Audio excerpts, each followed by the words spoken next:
වේදනාව දැනෙන්නේ කැම නිසා නෙවෙයි, දත්වල සංවේදීතාවය නිසායි. විසඳුම නව සෙන්සිටිව් එක්ස්පර්ට් by සිග්නල්. තත්පර 30න් වේදනාවට සහනයක්. නැවත මතුවීම වැළැක්වීමට උපකාරී වේ. දත්වල සංවේදීතාවය නිසා ඇතිවන වේදනාව ඔබත් පරාජය කරන්න. නව සෙන්සිටිව් එක්ස්පර්ට් by සිග්නල්. බුබුලු බුබුලු බබල් පැපලි පැපලි ඇඳුම් දැකට සුමුදු කෝමාරිකා සමග දෑතට සුමුදු බබල් ඩිටර්ජන්ට් පවුඩර්.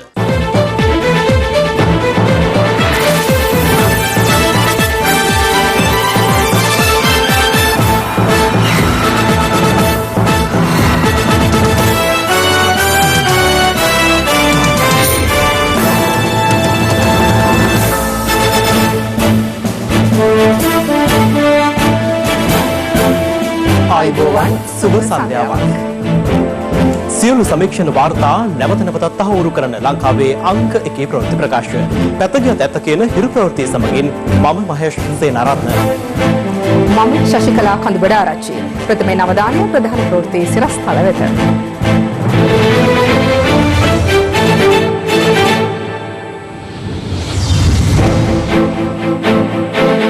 මහින්ද රාජපක්ෂ සිව්වනවරටත් අග්‍රාමාත්‍ය ධූරයේ දියුරුම් දෙයි. සජිත්ට සහයදුන් පක්ෂ ජාතික ලැයිස්තු මන්ත්‍රී ධූරය ඉල්ලයි. රනිල් ජාතික ලැයිස්තුවෙන් ඒම ප්‍රතික්ෂේප කරයි. අපේ ජනබල පක්ෂ ඥානසාර හිමි නම් කරයි. අමාත්‍ය මණ්ඩලය දියුරුම් දීම ලබන බදාදා මගුල්මඩුවේදී. අරලගංගවලදී කැබ්‍රියක් ශිෂ්‍යාවන් 11 දෙනෙකු යට කරයි. ශිෂ්‍යාවක් ජීවිතක්ෂයට. මත්තලින් පළමුවරට ගුවන් භාණ්ඩ මෙහෙයුම් ඇරඹේ. ඇඟලු මෙට්‍රික් ටන් 28ක් ඇමරිකාවට.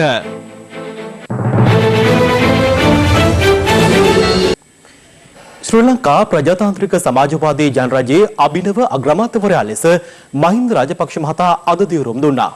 ඒ ඓතිහාසික කැලණිය රජමහා විහාරස්ථානයේදී මහින්ද රාජපක්ෂ මහතා මෙරට අග්‍රාමාත්‍ය ධූරයේ දියුරුම් දුන් සිව්වන අවස්ථාව මෙයයි. දවසේ පුවත බුදුන් වහන්සේගේ පාදස්පර්ශයෙන් වන්දනීය පූජනීය වූ ඓතිහාසික කැලණිය රජමහා විහාරස්ථානයේ පැවති මහින්ද රාජපක්ෂ මහතා අග්‍රාමාත්‍යවරයා ලෙස දියුරුම් දීමේ උත්සවයට ත්‍රිනිකායක මහා සංඝරත්නය, අන්‍යාගමික පූජකවරුන්, ත්‍රිවිධ හමුදාපතිවරු හා අභිනව පාර්ලිමේන්තුවට පිරිපත් වූ මන්ත්‍රීවරු ඇතුළු විශාල පිරිසක් එක් වුණා. මෙරට 13 වෙනි අග්‍රාමාත්‍යවරයා ලෙස දියුරුම් දීම සඳහා මහින්ද රාජපක්ෂ මහතා අද පෙරවරු 9ට පමණ ඓතිහාසික කැලණිය රජමහා විහාරස්ථානයට පැමිණියා.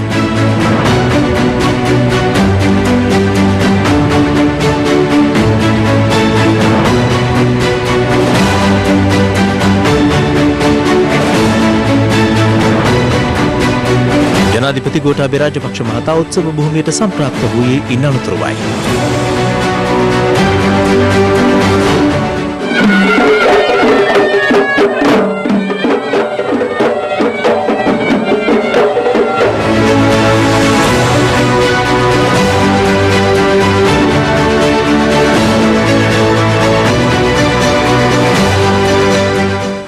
නමෝ තස් භගවතු අරහතෝ මහා සංඝරත්නයේ සෙත් පිරිත් සජ්ජායනයෙන් අනතුරුව පෙරවරු 9:28ට එළඹි සුබ මොහොතේ මහින්ද රාජපක්ෂ මහතා ජනාධිපති ගෝඨාභය රාජපක්ෂ මහතා ඉදිරියේ අග්‍රාමාත්‍ය ධූරයේ දියුරුම් දුන්නා. මහින්ද රාජපක්ෂ වන මම ශ්‍රී ලංකා ප්‍රජාතන්ත්‍රවාදී සමාජවාදී ජනරජයේ අග්‍රාමාත්‍ය ධූරයේ කාර්ය සහ ශ්‍රී ලංකා ප්‍රජාතාන්ත්‍රික සමාජවාදී ජනරජයේ ආණ්ඩුක්‍රම ව්‍යවස්ථාව සහ නීතියට අනුකූලව අවංක යුතු කරන බවටද ශ්‍රී ලංකා ජනරජයට පක්ෂපාත වන බවටද මගේ උපරිම ශක්ති ප්‍රමාණය ශ්‍රී ලංකා ප්‍රජාතන්ත්‍රික සමාජවාදී ජනරජයේ ආණ්ඩුක්‍රම ව්‍යවස්ථාව ආරක්ෂා කොට අනුගමනය කරන බවටද ගෞරව බහුමානී යුක්තව ප්‍රකාශ කොට ප්‍රතිඥා දෙමි. සබ්බ දේවතා සබ්බ සංඝානුභාවේන සදා සොත්තේ භවන්තු තේ.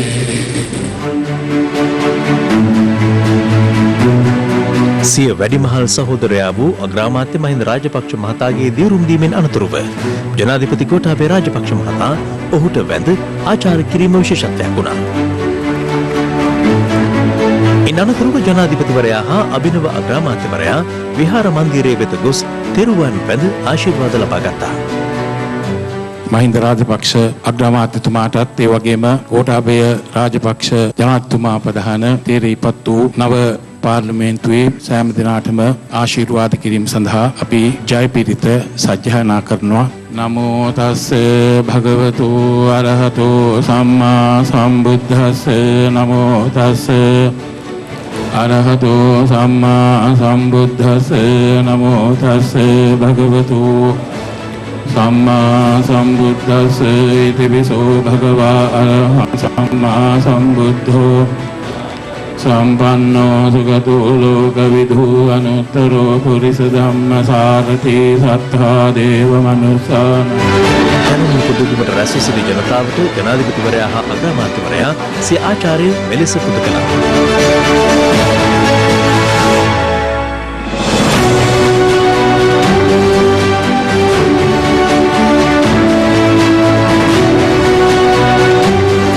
අතර නව ආණ්ඩුවේ අමාත්‍ය මණ්ඩලය ලබන බදාදා මහනුවර ඓතිහාසික මඟුල් මඩුවේදී දියුරුම් දීමට නියමිතයි.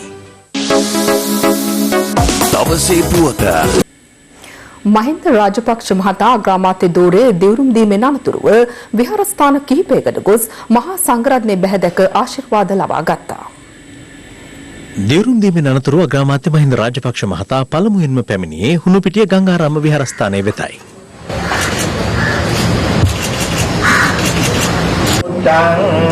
සරණං ගච්ඡාමි.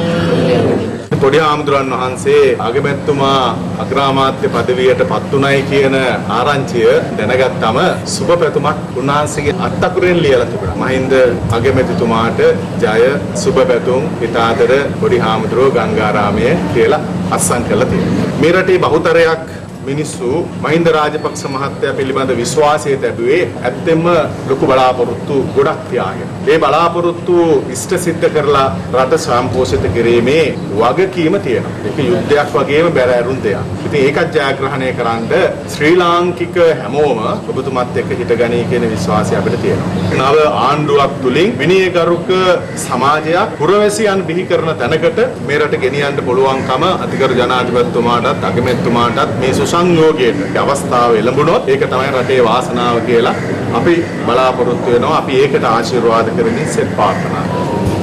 අනතුරුව අග්‍රාමාත්‍ය මහින්ද රාජපක්ෂ මහතා නාරායන්පිට අභයාරාම විහාරස්ථානයට පැමිණ විහාරාධිපති පූජ්‍ය මුරුත්තෙට්ටුවේ ආනන්ද හිමියන් බැහැ දැක ආශිර්වාද ලබා ගත්තා.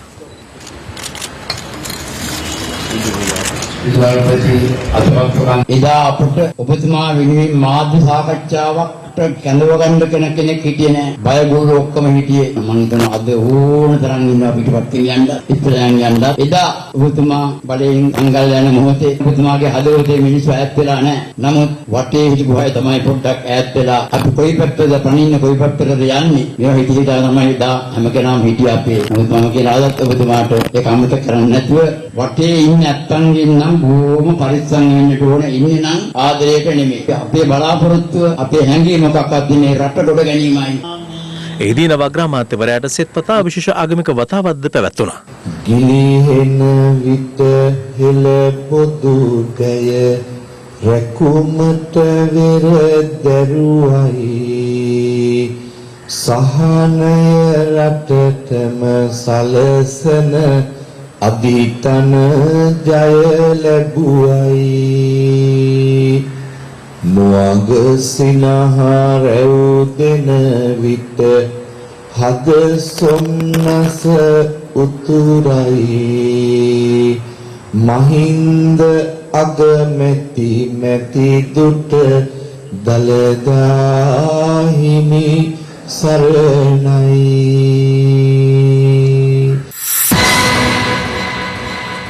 පනස් වසරක දේශපාලන දිවිය තුළ දෙවරක් ජනාධිපති ධුරයද තෙවරත් අගමැති ධුරයද හොබවමින් රටට ජයග්‍රහණ රැසක් අත්කර දුන් මහින්ද රාජපක්ෂ මහතා අද සිව්වන වරටත් අග්‍රාමාත්‍ය ධුරයේදී උරුම දුන්නා. මේ ඔහුගේ දේශපාලන දිවිය පිළිබඳ හිරු තබන සටහනක්. 1945 නොවැම්බර් 18 වෙනිදා මැදමුලනේදී උපත ලබන මහින්ද රාජපක්ෂ මහතාට දේශපාලන පරිසරය කුඩා කල පටන්ම නොමැතව ලැබුණා. එලෙස හැදී වැඩෙන මහින්ද රාජපක්ෂ තරුණයා බෙලියොත්ත ආසනයෙන් මහමැතිවරණයට මුල් වරට තරග කරන්නේ 1970 වසරේදී. ඒ වන විට මහින්ද රාජපක්ෂ 25 වී ඇති තරුණයෙක්. රාජපක්ෂ පරපුරට උරුම වූ කුරහන් සාටකේ ආශිර්වාදයෙන් මැතිවරණ සටනට පිවිසි තරුණ මහින්ද ඡන්ද 23103ක් ලබා ගන්නවා. ඒ ඔහුගේ එක්සත් ජාතික පක්ෂ ප්‍රතිවාදියා ඡන්ද 16477කට සීමා කරමින් මහින්ද රාජපක්ෂ එලෙස තරුණ මන්ත්‍රීවරයෙකු ලෙස මැතිසභයේ නියෝජනය කරන්නේ එවක සිටි ලාබාලතම මන්ත්‍රීවරයා දෙවෙමි. එලෙස පන්නරේ ලබා ගන්නා මහින්ද රාජපක්ෂට 1977 දී සිය බෙලි අත්ත මන්ත්‍රී අසුන අහිමි වනවා. සිය ජයග්‍රහණය මෙන්ම පරාජයද සමසිතින් විඳගත් මහින්ද රාජපක්ෂ මහතා යලි දේශපාලන සටන් බිමට පිවිස පාර්ලිමේන්තු මන්ත්‍රීවරයෙකු, කැබිනට් ඇමතිවරයෙකු, විපක්ෂ නායකවරයෙකු, අගමැතිවරයෙකු ලෙස පමණක් නොව විධායක ජනාධිපතිවරයා ලෙසද කටයුතු කළා. අඩ සිය වසකට අධික සිය දේශපාලන ජීවිතය තුළ ඔහු රටට දිනා දුන් දේ බොහෝ. 30 වසරක් පුරාවට රට වෙලාගත් ශාපලක් යුද්ධ නිමා කිරීමේ ගෞරවයද හිමිවන්නේ මේ කෘතහස්ත දේශපාලනඥයාටයි. එතන් පටන් රටේ සංවර්ධන යුද්ධය ආරම්භ එතුමන් මෙරටට තවත් ජයග්‍රහණ රසක් උරුම කර දුන්නා. මහින්ද චින්තනය සහ මහින්ද චින්තන ඉදිරිගැස්ම හරහා ලක්මව සංවර්ධනයේ පියවරෙන් පියවර ඉදිරියට තැබුවේ එතුමන්ගේ සංවර්ධන උපාය මාර්ග ඔස්සේ. ජනතා මෙහෙවරේ අභියෝග උරමත දරමින් දේශපාලනයේ හරසුන් විවේචන සහ අපහාස මද සිනාවෙන් ඉවසන මේ ජනතා සේවකයා රටේ සමස්ත දරු පරපුරටම පියකු බව නොරහසක්. මහින්ද රාජපක්ෂ මහතා ප්‍රථම වරට අග්‍රාමාත්‍ය ධුරයේ දියුරුම් දුන්නේ 2004 වසරේ චන්ද්‍රිකා බණ්ඩාරනායක කුමාරතුංග රජයේ. අනතුරුව 2018 වසරේ ඔක්තෝබර් මාසයේදී මෛත්‍රීපාල සිරිසේන රජයේ අග්‍රාමාත්‍යවරයා ලෙස දියුරුම් දෙන ඔහු ගෝඨාභය රාජපක්ෂ මහතා ජනාධිපතිවරයා බවට පත්වීමෙන් පසු යලිත් දෙවන වරටත් අග්‍රාමාත්‍යවරයා ලෙස දියුරුම් දුන්නා.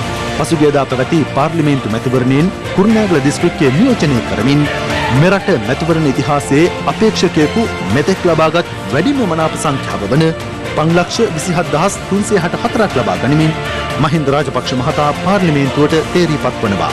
එලෙස මෙරට ජනප්‍රසාදය සහ ආශිර්වාදය තුළින් අද යළිත් අගමැති ධුරයේ දියුරුම් දෙන මහින්ද රාජපක්ෂ මහතා ජනාධිපතිවරයාගේ සෞභාග්‍යයේ දැක්මට ආලෝකයක් ලබා දෙමින් රටට තව තවත් ජයග්‍රහණ අත්කර දීම මෙරට සුවහසක් ජනතාවගේ පැතුමයි.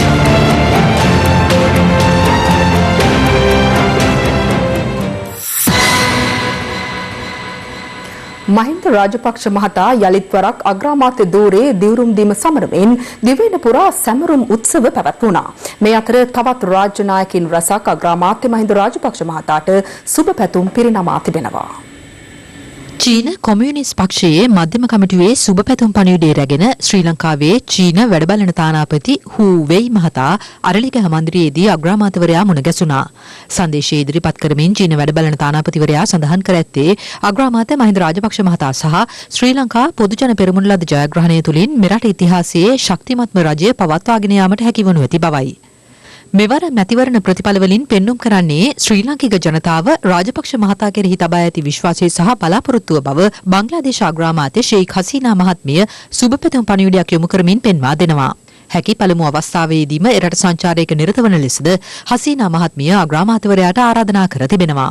රුසියානු අග්‍රාමාත්‍ය මිඛායිල් මිෂුස්ටන් මහතාද අග්‍රාමාත්‍ය මහින්ද රාජපක්ෂ මහතා වෙත සුබ පැතුම් එක් කරමින් සඳහන් කර ඇත්තේ දෙරටටම වැදගත් වන වෙළඳ ආර්ථික සහ මානුෂීය යන ක්ෂේත්‍රයන්හි නව ව්‍යාපෘති ආරම්භීම මගින් දෙරට අතර සමගතා තවදුරටත් ශක්තිමත් වනු ඇති බවයි. දෙරට අතර පවතින ඓතිහාසික බැඳීම ආඩම්බරයෙන් සිහිපත් කරමින් පලස්තීන ජනාධිපති මොහොමඩ් අබ්බාස් මහතාද අග්‍රාමාත්‍ය මහින්ද රාජපක්ෂ මහතාට සුබ පැතුම් පිරිනමා තිබෙනවා. මේ අතර නව අග්‍රාමාත්‍යවරයා ලෙස මහින්ද රාජපක්ෂ මහතා දියුරුම් දීමත් සමග ප්‍රදේශ රැසක විවිධ සැමරුම් පැවැත්වුණා.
මේ අතර ශ්‍රී ලංකා පොදුජන පෙරමුණේ යුරෝපා ශාඛා එකමුතුව සංවිධානය කළ මෙම ජය සැවරුම් උත්සවය පැවැත්වුණේ ඉතාලියේ මිලාන් නුවරදී.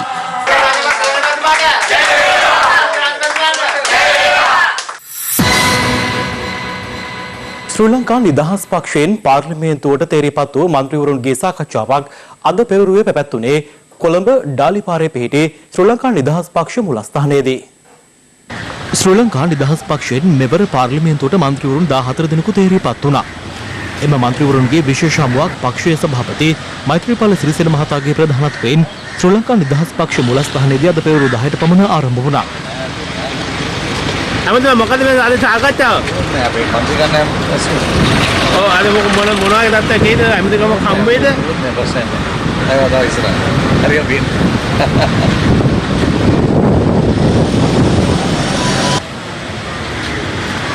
ජනාධිපති ගෝඨාභය රාජපක්ෂ හා අග්‍රාමාත්‍ය මහින්ද රාජපක්ෂ මහතුරුන් ප්‍රමුඛ වත්මන් රජයේ ඉදිරි වැඩපිළිවෙල සඳහා සහාය ලබා දීම සහ තවත් කරුණු කිහිපයක් සම්බන්ධයෙන් මෙහිදී සාකච්ඡාවට ලක්ව තිබෙනවා. අධිකම්තුමා කතා කරා. අද මොකද මීටින් එක? අද හදිස්සිය රැස්වීමක්ද? නෑ අපි ජයග්‍රහණය පස්සේ മന്ത്രി කණ්ඩායම හම්බුණා. මොකද මේ කතානායකතුමාගේ මම ඒ කිසිම දෙයක් දන්නේ නැහැ. ලැබුණොත් කරනවා.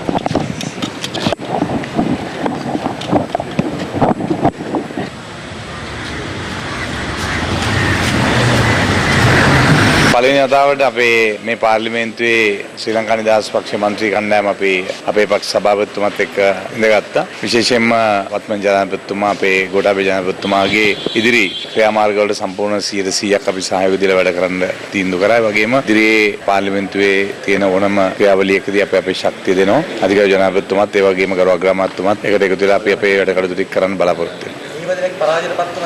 ඔව් ඉතින් ඡන්දෙක දෙහිම තමයි කට්ටිය පරදිනවා කට්ටිය දිනවා. කොහොමද දන්නේ? කැබිනට් අමාත්‍යවරු තාම දන්නේ නැහැ ගැන අනාගතේ. කීයක් ලැබෙයිද? දන්නේ නැහැ ගැන කතා කරන්න. අකාරණයක දූරය සඳහා මේ මන්ත්‍රී පරිෂදයේ මහත්මයා යෝජනා වෙනවා. බලමු තාමත් ඒ ගැන තීරණයක් නැහැ බලමු. 20 වෙනිදා පාර්ලිමේන්තුවේදී පක්ෂීය ප්‍රතිසංවිධාන කටයුතු ගැන මෙතන මොකුත් කතා කළේ නැහැ. ඉදිරි ආණ්ඩුවත් එක්ක අපි කටයුතු කිරීමේදී ආණ්ඩුවට සක්‍රීය දායකත්වය ලබා දිය යුතුයි කියන ස්ථාවරය තමයි සියලු දෙනාම හිටියේ. මෙවර පාර්ලිමේන්තු මැතිවරණයේ ප්‍රතිඵල අනුව 9 වෙනි පාර්ලිමේන්තුවට ඡන්දයෙන් තේරීපත් වූ මන්ත්‍රීවරු 196 දෙනාගේ නම් ඇතුළත් ගැසට් නිවේදනය නිකුත් කර තිබෙනවා. මැතිවරණ කොමිෂන් සභාව විසින් එම ගැසට් නිවේදනය ඊයේ රාත්‍රියේ නිකුත් කළා. 2020 පාර්ලිමේන්තු මැතිවරණ ප්‍රතිඵල අනුව එක් දිස්ත්‍රික්කවලින් දේශපාලන පක්ෂ නියෝජනය කරමින් තේරීපත් වුණු මන්ත්‍රීවරුන් 196 දෙනාගේ නම් මෙම අතිවිශේෂ ගැසට් පත්‍රයට ඇතුළත්. 1981 අංක 1 දරන පාර්ලිමේන්තු මැතිවරණ පනතේ 62 වන වගන්තියට අනුව මෙම මන්ත්‍රීවරුන් 196 දෙනා මහජන ඡන්දයෙන් තේරීපත් වූ බව ගැසට් නිවේදනයේ සඳහන් වනවා. මෙවර මහමැතිවරණයට ශ්‍රී ලංකා පොදුජන පෙරමුණෙන් තරඟ කර මනාප ඡන්ද 1,42,037ක් ලබා ගනිමින් රත්නපුර දිස්ත්‍රික්කයේ දෙවන ස්ථානයට පත් වූ ප්‍රේමලාල් ජයසේකරගේ නමද අදාළ ගැසට් නිවේදනය ඇතුළත් වනවා.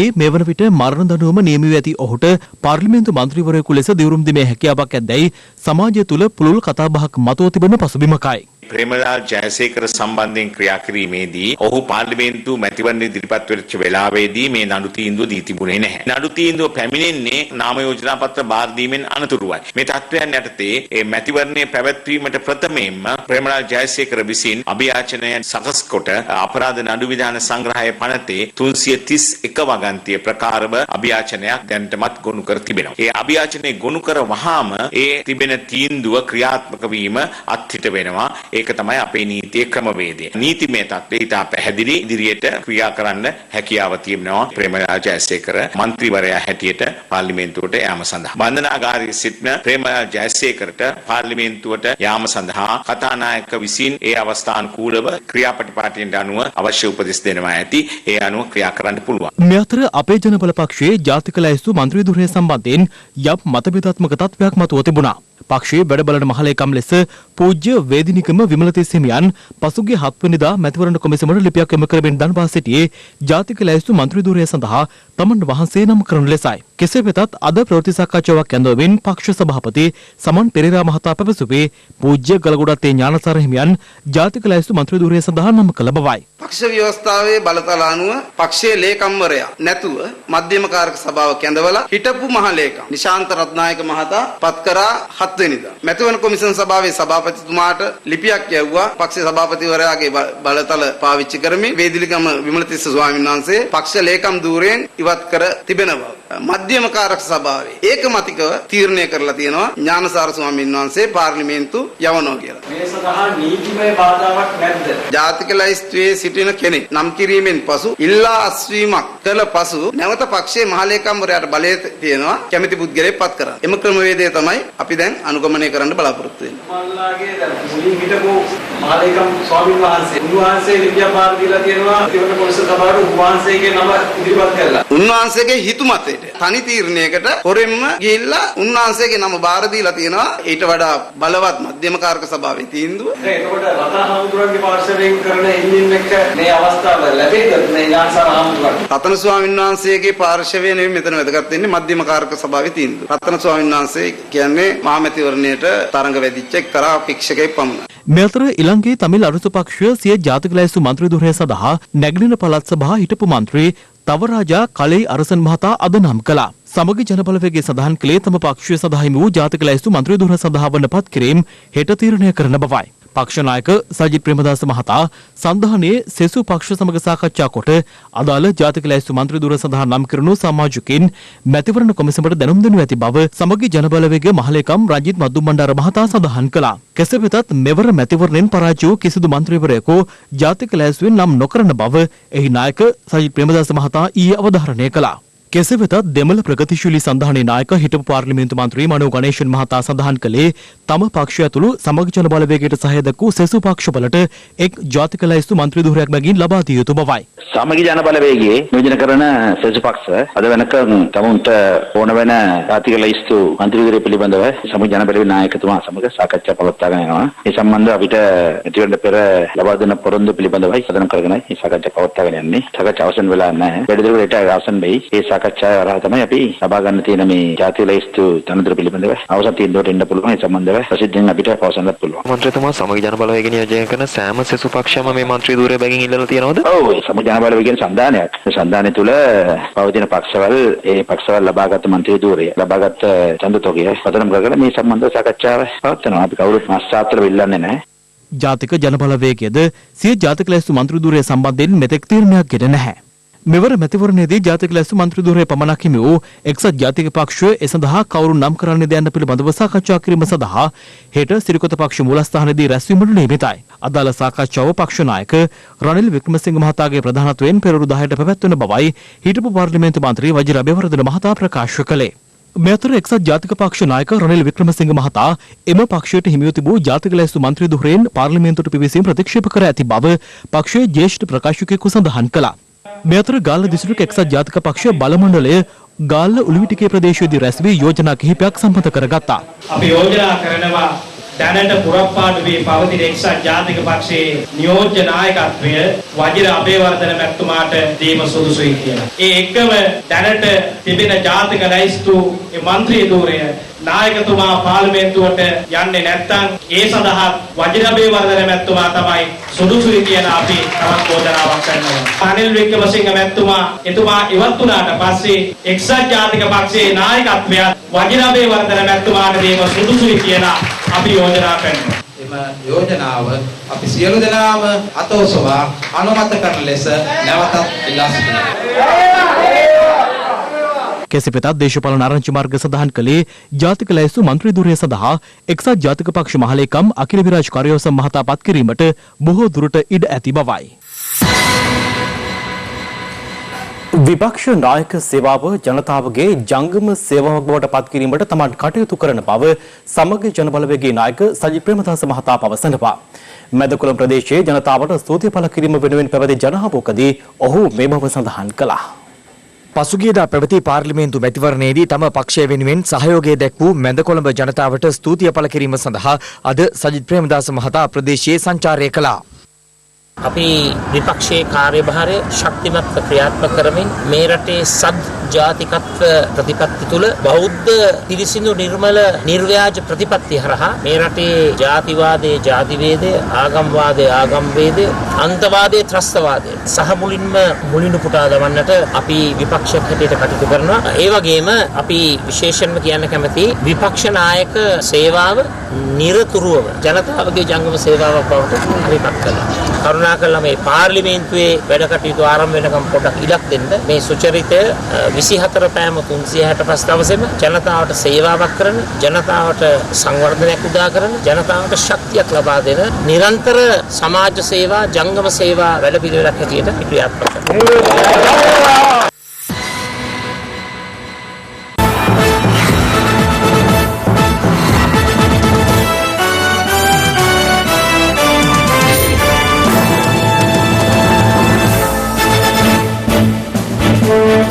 නවවන පාර්ලිමේන්තුවේ වැඩ කටයුතු සෞඛ්‍ය මාර්ගෝපදේශවලට අනුව ආරම්භ කරන බව වේතනධාරී නරේන්ද්‍ර ප්‍රනාන්දු මහතා පවසනවා.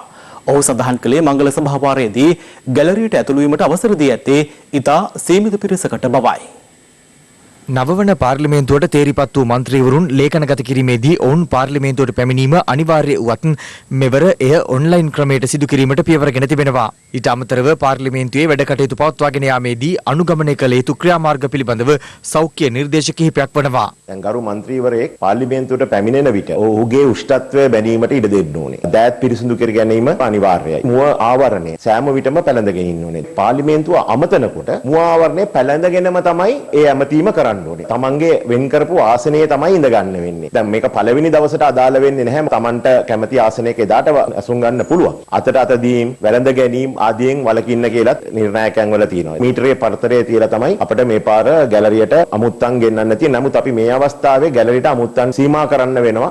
පාර්ලිමේන්තුවේ අසුන් පැනවීමේදී කතානායකවරයාගේ දකුණු පස ආණ්ඩු පක්ෂයට වෙන් කෙරෙන අතර විපක්ෂයට හිමිවන්නේ වම් පසයි. පාර්ලිමේන්තු සභාගර්භයේ එක් පසෙක අසුන් ගැනීමට හැකි 116කට පමණක් වුවත් ආණ්ඩු පක්ෂයට 116 ඉක්ම වූ බහුතරයක් හිමිව ඇති බැවින් ඉතිරි මන්ත්‍රීවරුන් විපක්ෂයේ සුදුසු ස්ථානයක කණ්ඩායමක් ලෙස අසුන් ගන්නවනු ඇති. කතානායකවරයාගේ සිට ආණ්ඩු පක්ෂයේ ඉදිරි පෙළ 8 වන ආසනය ජනාධිපතිවරයාටත් 7 වන ආසනය අග්‍රාමාත්‍යවරයාටත් 6 වන ආසනය සභානායකවරයාට සහ 5 වන ආසනය ආණ්ඩු පක්ෂයේ ප්‍රධාන සංවිධායකවරයාට හිමිවනවා. විරුද්ධ පක්ෂයට හිමි පෙදෙසේ කතානායකවරයාගේ සිට 8 වන ආසනය විපක්ෂ නායකවරයාට හිමිවන අතර විපක්ෂයේ ප්‍රධාන සංවිධායකවරයාද එම පක්ෂයේම නියෝජනය කරන්නේ නම් ඊට යාබද ආසනය ඔහුට හිමිවනු ඇති. විපක්ෂයේ ප්‍රධාන සංවිධායකවරයා වෙනත් පක්ෂයක් නියෝජනය කරන්නේ නම් අදාළ පක්ෂයට හිමි කොටසේ ඉදිරි පෙළ අසුනක් ඔහුට හිමිවනවා. මීට අමතරව හිටපු ජනාධිපතිවරයෙක් හෝ අග්‍රාමාත්‍යවරයෙක් මෙවර පාර්ලිමේන්තුව නියෝජනය කරන්නේ නම් ඔවුන්ද ජ්‍යෙෂ්ඨතාවය මත අසුන් ගන්වනු ඇති.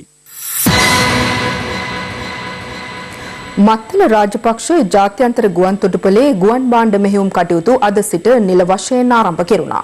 ඒ අනුව එමිරේට්ස් ගුවන් සමාගමට අයත් ගුවන් යානයක් අද පස්වරු 4:30ට පමණ මත්තල ජාත්‍යන්තර ගුවන් තොටුපළට පැමිණියා. ලොව ප්‍රමුඛතම ගුවන් සමාගමක් වන එමිරේට්ස් ගුවන් සමාගමට අයත් EK25-28 දරන ගුවන් යානය අද පස්වරු 4:35ට මත්තල ජාත්‍යන්තර ගුවන් තොටුපළ වෙත පැමිණියා. අදාළ ගුවන් යානයෙන් ඩුබායිහි රැඳී සිටි ශ්‍රී ලාංකිකයන් 428 දෙනෙකුද මෙරටට පැමිණ තිබුණේ ලොව පුරා COVID-19 වෛරස ව්‍යාප්තිය හමුවේ විදේශගත ශ්‍රී ලාංකිකයන් ගෙන්වා ගැනීමේ වැඩසටහන යටතේ. අනතුරුව මෙට්‍රික් ටොන් 28ක ඇඟලුම් ගුවන් යානයේ ඇසුරුම් කිරීම මේ වන විට සිදුවන අතර ගුවන් යානය පස්වරු 7:30ට ඇමරිකාව බලා පියාසර කිරීමට නියමිතයි. ශ්‍රී ලංකා මහ බැංකු වාර්තාවට අනුව 2019 වසරේ ඇමරිකා එක්සත් ජනපදයේ වෙත ඇඟලුම් අපනයනයෙන් මෙරටට ලැබුණු ආදායම ඇමරිකානු ඩොලර් මිලියන 2338ක්. ශ්‍රී ලංකාවේ විශාලතම අපනයන වෙළඳපොළ වන්නේ ද ඇමරිකා එක්සත් ජනපදයයි. ටොන් 28ක් ලංකාවේ නිෂ්පාදිත ඇඟලුම් යැවීමටත් අපි සියලු පහසුකම් ලෑස්ති කරලා තියෙනවා. එයාපෝට් එක ඇරිය දවසට කෙටි කාලීන හා දිගු කාලීන ප්ලෑන් එකක් හදලා තියෙනවා. ඒ ප්ලෑන් එකේ විශේෂයෙන් අඩංගු වෙන්නේ ගුවන් සමාගම් වලට අපි discount landing and parking, ground handling සහ ටැක්සස් ගොඩක් අඩු කිරීම ඉස්සරහට ගුවන් සමාගම් වලට අපි ලබා දෙන්න බලාපොරොත්තු වෙනවා. ලංකාව රජය මගින් මේක සංවර්ධනය කරන ඇරෙන්න වෙනත් පිට සමාගමකට බදු දීමට හෝ කිසියම් වැඩපිළිවෙලකට යෑමට කිසිම ප්ලෑන් එකක් නැහැ.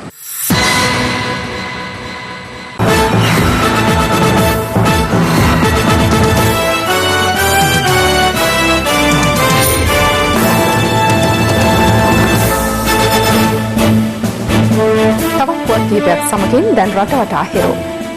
රට වටා හිරු.